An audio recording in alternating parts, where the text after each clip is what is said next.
Bonjour, je suis heureuse de vous retrouver sur Happy Harmony, le blog pour une vie épanouie. Vous êtes avec Laurence Flaise-Renaudin, psychothérapeute, pour vous accompagner. Des mots, des photos, un univers pétillant. C'est l'univers artistique de Catherine Mons que je vous présente aujourd'hui.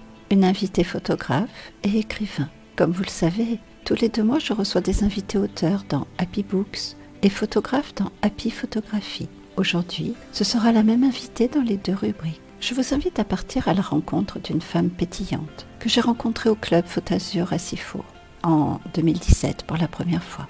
Elle y est venue poussée par le désir d'accompagner ses textes de photos.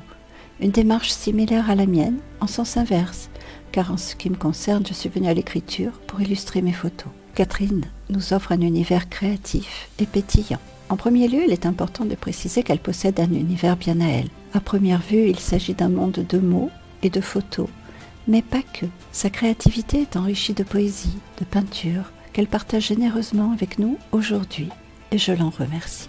Aussi, quand les mots, la photo et la passion se rencontrent, cela nous immerge dans un univers envoûtant. Alors, sans plus attendre, je lui laisse la parole. C'est d'abord la photographe qui va s'exprimer. Elle nous explique qu'en 2017, elle s'est inscrite au club photo Faute-Azur, poussée par l'envie de mêler ses photos et ses textes. Elle ne connaissait rien à la photo, ni à ses aspects techniques. Elle dit qu'elle ne les maîtrise pas toujours, un peu trop dilettante. Cependant, ses connaissances lui suffisent pour entrer dans 2 mondes très différents.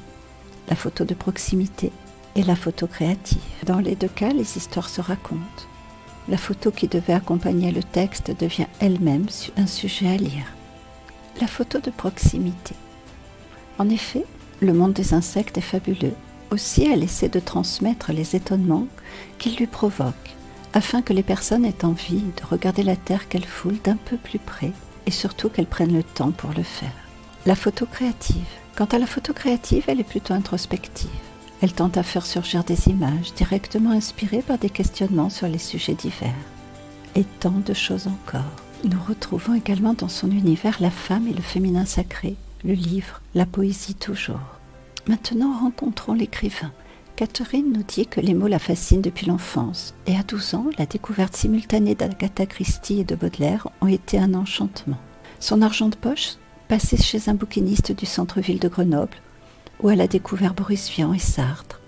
Bien sûr, elle ne comprenait pas Sartre ou les subtilités de Baudelaire, mais la langue, même absconse, la séduisait par sa richesse. Molière au collège, c'est la révélation du théâtre. Le plaisir d'une langue lue et celui du rythme des phrases.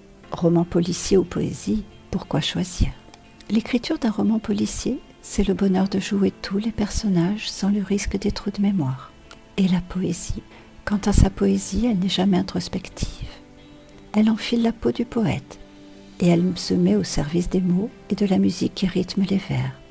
Alexandrin ou vers libre, elle écrit presque toujours au masculin. Il est pour elle le neutre, que la langue française ne possède pas, une façon de s'effacer un peu plus derrière le poète. La lecture publique d'un poème se veut l'aboutissement du travail d'écriture, un travail solitaire destiné à être partagé.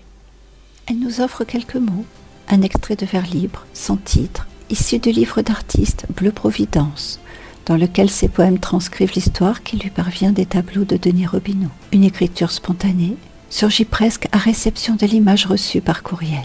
Si tu laissais tomber en terre tes certitudes acérées et grandirais dans le silence des forêts d'impossibles songes, et nous irions nous promener sous le couvert des arbres denses, jusqu'au bout d'un monde rêvé, dans le reflet de lune pleine, nous pourrions dessiner des aubes, puis dans un geste fou et tendre, les recouvrir soudain d'une encre, arracher à nos nuits plus vastes que tes pensées les plus profondes.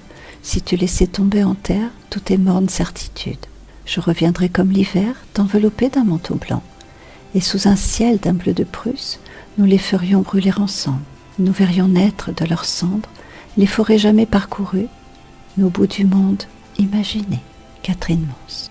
À bientôt pour une nouvelle vidéo, et en attendant, on se retrouve sur le blog